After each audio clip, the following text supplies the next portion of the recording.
பெண்கள் கோவிலுக்கும் சினிமாவுக்கு போவதை கண்டித்த ஈவே ராமசாமி. ஆண்கள் வைப்பாட்டி வைப்பதையும் குடிக்கு அடிமையாகி நாசமாய் போவதையும் கண்டித்தாரா என இந்த காணொளியில் பார்ப்போம். ஈவே ராமசாமி சொன்னது. பெண்களுக்கு உரிமை கொடுக்க வேண்டுமென்று சொல்கிற. நான் ஒரு விஷயத்தில் பெண்களை ஆண்கள் கண்டிக்க வேண்டும் என்று சொல்கிறேன். இதில் என்றால் பெண்கள் கோயிலுக்கு போவதை ஆண்கள் கண்டிக்க வேண்டும். அவர்கள் கோயிலுக்கு போகவிடாமல் தடுக்க வேண்டும். சினிமாவிற்கும் அப்படித்தான். கண்டிப்பாய் சாம்பல் மண் பூசக் கூடாது. மத சம்பந்தமான விழாக்கள் பண்டிகைகள் கொண்டாடக்கூடாது. விடுதலை ஆகஸ்ட் 2 1969. இதேபோல் ஈவே ராமசாமி பெண்களுக்கென ஆண்களை கண்டிக்கும் விதமான யோசனை ஏதும் தந்தாரா என்றால் இல்லையென்று தான் சொல்ல வேண்டும். சினிமாவை விட கோவிலுக்கு போவதை விட மிக தீமை தரும் விஷயம். ஆண்கள் குடிப்பதும் வைப்பாட்டி வைத்துக் கொள்வதும். ஆண்களின் யோக்கியதை குறித்து எதுவும் பேசாமல். பெண்களை மாத்திரம் கண்டிக்க வேண்டும் என ஈவே ராமசாமி கூறுவது. கடைந்தெடுத்த அவரின் ஆணாதிக்க மனோபாவத்தை தான் காட்டுகிறது. ஈவே ராமசாமி மட்டும் சமத்துவத்தை வலியுறுத்தும் அறிவுள்ள பேர்வழியாக இருந்திருந்தால் என்ன கூறி இருக்க வேண்டும். தாய்மார்களே உங்கள் கணவன்மார்கள் குடித்துவிட்டு வந்தால் அவர்களை செருப்பை கழட்டி அடியுங்கள் என கூறி இருக்க வேண்டும். மனைவி இருக்க உங்கள் புருஷன் இன்னொருத்தியை நோக்கினால். அவனை விளக்குமாறை கொண்டு அடியுங்கள் என கூறி இருக்க வேண்டும். ஆனால் ஈவே ராமசாமிக்கு அவ்வாறு கூற வாய் வரவில்லை. பெண்ணியம் பேசினாலும் ஆணாதிக்க புத்தி தானே ஈவே ராமசாமிக்குள்ளும் ஒளிந்து கொண்டுள்ளது என இதன் மூலம் தெளிவாகிறது. பெண்ணை அடிமைப்படுத்துபவனை கூட நம்பிவிடலாம். பெண் விடுதலை பேசுகிறவனை நம்பிவிடக்கூடாது என்பது தான் உண்மை. இது தீய பழக்கம் என வரையறுக்க தெரியாத ஆசாமியாக ஈவே ராமசாமி இருந்ததால் தான். குடிப்பவனையும் கூத்தியால் வைத்திருப்பவனையும் கண்டிக்க திராணியற்ற நபராக இருந்து கொண்டு கோவிலுக்கு போவதையும். சினிமாவுக்கு போவதையும் குற்றம் போல் பெரிய அறிவாளியைப் போல் கண்டித்துள்ளார்.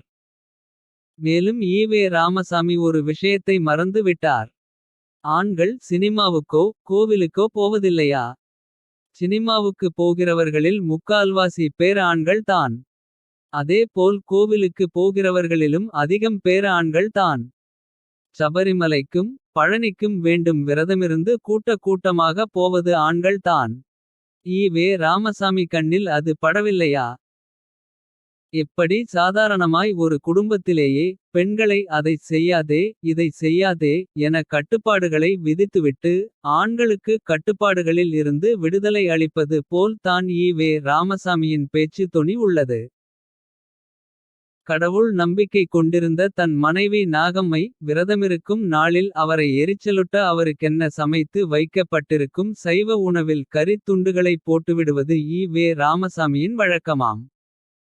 அதாவது ஈவே ராமசாமி நாகம்மையை நாத்திகராக்க முயல்கிறாராம். அயோக்கியதனமான இந்த செய்கையை அறிவுபூர்வமான சிந்தனை என யாராவது சொல்வார்களா. இவ்வாறாக தான் தம் கொத்தடிமைகளின் மனைவிமார்களை நாத்திகராக்க தூண்டுகிறார் போலும். இத்தகைய அறிவுக்கார ஈவே ராமசாமி தான் கடவுள் நம்பிக்கையை விட பல மடங்கு தீங்கு செய்யக்கூடிய குடியை ஆதரித்து இவ்வாறு பேசுகிறார். குடிப்பது தவறில்லை. கள் குடிச்சு செத்தவங்க எவ்வளவு பேர் சொல்லுங்களேன். நான் குடிக்கிறதில்லை. எப்படியோ அந்த பழக்கம் எனக்கு ஏற்படாமே இருந்திருக்கு. ஆனால் நண்பர்களுக்கு வாங்கி கொடுத்திருக்கிறேன். கள்ளுக்கடை எல்லாம் மூடி இருந்தாங்க. அப்போ குடிக்காம இருந்தாங்களா. குடிச்சுகிட்டு தான் இருந்தாங்க. சனங்கள் சோம்பேறியாய் ஆனதற்கு காரணமே மது ஒழிப்புத்தான். கூலி உயர காரணம் இதுதான். சினிமாவுக்கு போறதை விட இது நல்லது தான். பெரியார் ஈவேராவின் சிந்தனைகள் தொகுதி 2 பக்கம் 1227. பதிப்பாசிரியர் வே. ஆனைமுத்து. நேர்காணல் தேதி டிசம்பர் 27 1972. எவ்வளவு மானக்கேடாக உள்ளது ஈவே ராமசாமியின் பேச்சு. செத்தால் தான் ஒரு பழக்கத்தை தீய பழக்கம் என ஒத்துக்கொள்வாரா. எவ்வளவோ மரணங்கள் மதுவால் நிகழ்வது ஈவே ராமசாமிக்கு. தம் வாழ்நாளில் ஒரு முறை கூட கண்ணுக்கு தெரியவில்லை என சொன்னால். அவர் கண்ணில் பழுது என சொல்ல மாட்டோம். அவர் அறிவில் தான் பழுது என சொல்வோம். மதுவை ஏன் மனிதன் தேடுகிறான்? சந்தோஷத்திற்காக. மதுவால் ஒரு மனிதனுக்கு கிடைக்கிற சந்தோஷத்தைப் போலே ஆன்மீகத்தால் சிலருக்கு கிடைக்கிறது. அதுவும் மதுவைப் போல் உடலை கெடுக்காமல் கிடைக்கிறது. இதன் அடிப்படையில் தான் காரல் மார்க்ஸ் சொன்னது. மதம் என்பது ஒடுக்கப்பட்ட மனிதர்களின் நிம்மதி பெருமூச்சு. அது இதயமற்ற உலகின் இதயம். உணர்ச்சியற்ற சூழலின் உணர்ச்சி மதம். மக்களுக்கு வாய்த்த அபின் என்றார். ஈவே ராமசாமி பெண்களின் கடவுள் நம்பிக்கையை சாகடிக்க வேண்டும் என நினைத்திருந்தால். ஆண்களை குடியும் கூத்தியாளுமாக வாழுகிற வாழ்க்கையையும் விட்டொழிக்க சொல்லி இருக்க வேண்டும். எல்லா கெட்ட பழக்கங்களையும் கொண்டிருக்கிற கணவன் நாத்திகனாக இருந்தால். அவன் நாத்திகனாக இருப்பதிலோ நாத்திகத்திற்கோ என்ன பெருமை. குடும்பத்தையே நல்ல விதமாக பார்த்து நல்ல குணங்களுடன் இருக்கிற மனைவி ஆத்திகராய் இருப்பதால் என்ன கெட்டுவிட்டது. ஒருவன் நாத்திகனா ஆத்திகனா என்பது முக்கியமில்லை. ஒழுக்கமுள்ளவனாய் இருக்கிறானா இல்லையா என பார்ப்பதே முக்கியம் என உணரவில்லை ஈவே ராமசாமி. அதனால் தான் பகுத்தறிவாதி ஈவே ராமசாமி விபச்சாரத்தை இவ்வாறாக ஆதரித்து பேசுகிறார். விபச்சாரம் என்பது தப்பல்ல.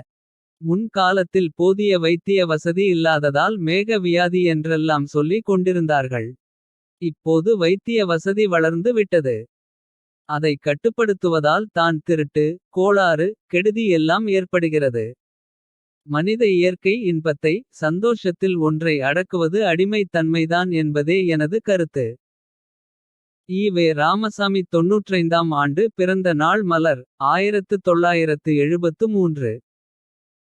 மது ஆதரவு ஈவே ராமசாமி விபச்சார ஆதரவு ஈவே ராமசாமியாகவும் இருப்பது போல். குடும்பத்தலைவனும் இவ்வாறாக புத்தி கெட்டு போய் இருந்தால். அந்த குடும்பம் கண்ணியமாக எப்படி வாழும்.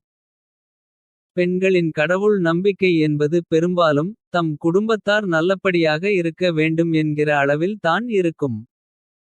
அதாவது அனைவரும் நன்றாக இருக்க வேண்டும் என தான் நினைக்கிறது. ஆனால் ஈவே ராமசாமி ஆதரிக்கிற குடிப்பழக்கம் பொம்பளை பழக்கம். அது தரும் போதை தான் ஒருவன் மட்டும் சந்தோஷமாய் இருந்தால் போதும் என்கிற அளவில் தானே. அந்த போதையும் சகவாசமும் அவனை வைத்திருக்கிறது. ஒருவன் வேட்டி அவிழ்ந்து வாந்தி எடுத்து தெருவில் விழுந்து கிடப்பது. ஈவே ராமசாமிக்கு அசிங்கமாக தெரியவில்லை. அவன் மனைவி கோவிலுக்கு போவது தான் அசிங்கமாக தெரிகிறது. ஈவே ராமசாமிக்கே சில நேரங்களில் அறிவு குறைபாடு இருந்துள்ளது. அதனால் தான் எது முதன்மையாக கண்டிக்க வேண்டிய பழக்கம். எந்த பழக்கம் அதிக தீமையை தருவது என எதனையும் முழுமையாக சிந்திக்காமல். அரைகுறையாக சிந்தித்துவிட்டு ஈவே ராமசாமி போய் சேர்ந்துவிட்டார் என சொல்லலாம்.